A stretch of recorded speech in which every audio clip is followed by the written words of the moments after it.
Salut à tout le monde, je m'appelle Taïsia et il y a 35 ans, quand je suis née dans la plus belle ville dans tout le monde, et bien sûr je parle de Kiev, c'est la capitale de l'Ukraine.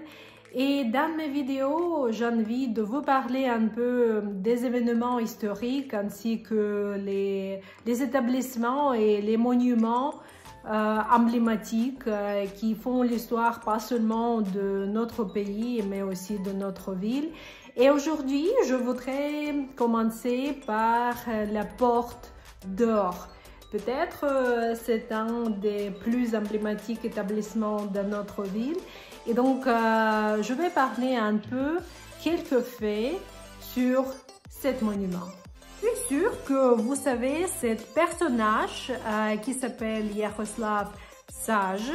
On l'appelle beau-père de toute l'Europe.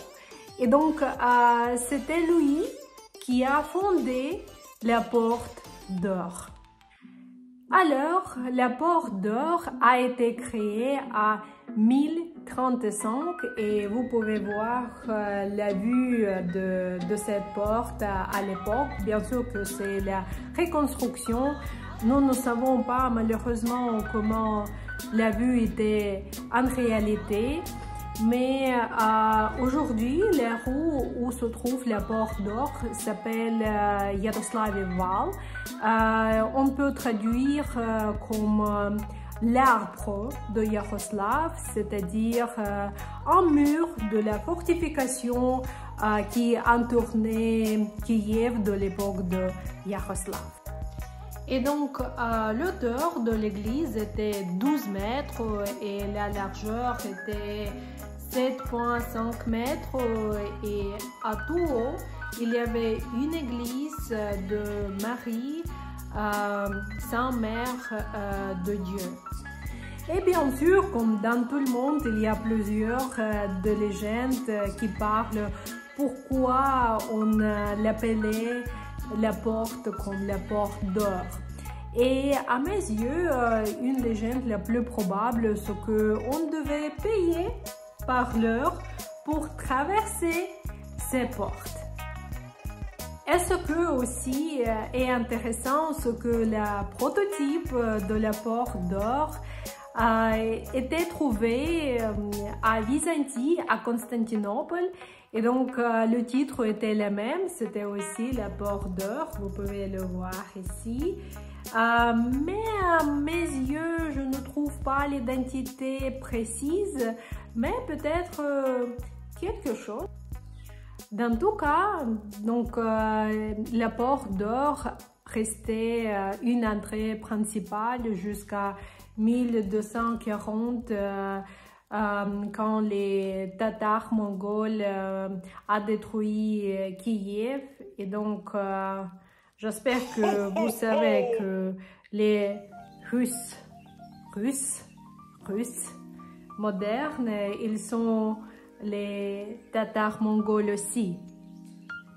Et donc, par ailleurs, nous devons parler d'un autre personnage qui s'appelle Anna, la reine de la France.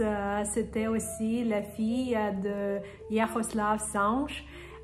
Et donc, à 1051, elle aussi traversait la Porte d'Or pour venir en France et se marier avec le roi français Henri Ier. Et aussi, Anna, comme Ando, a apporté l'évangile décoré par l'or et fait par les artisans les plus connus de l'époque.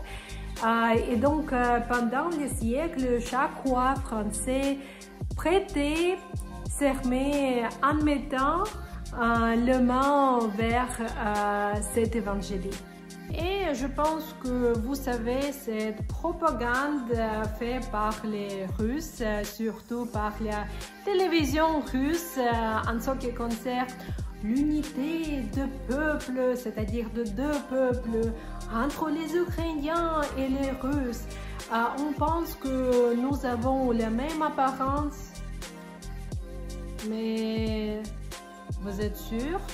Donc, vous pouvez voir ici Andrei Bogolyubsky, vous voyez, oui. Et ici, Nobo, Yaroslav Songe et Anna, la fille de Yaroslav. Je pense que vous pouvez voir les différences. Et donc, nos jours, vous pouvez visiter les portes d'or chaque jour, presque chaque jour, en payant environ 2 € pour l'entrée. Et donc, je vous invite et je vous laisse de voir un petit vidéo pour avoir l'impression de ce que je trouve à l'intérieur.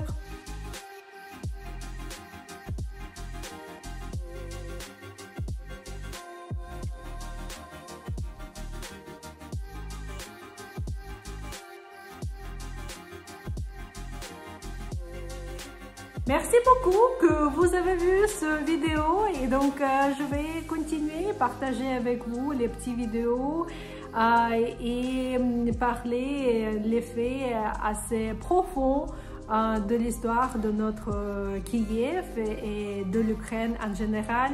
Et donc, bonne journée à tout le monde!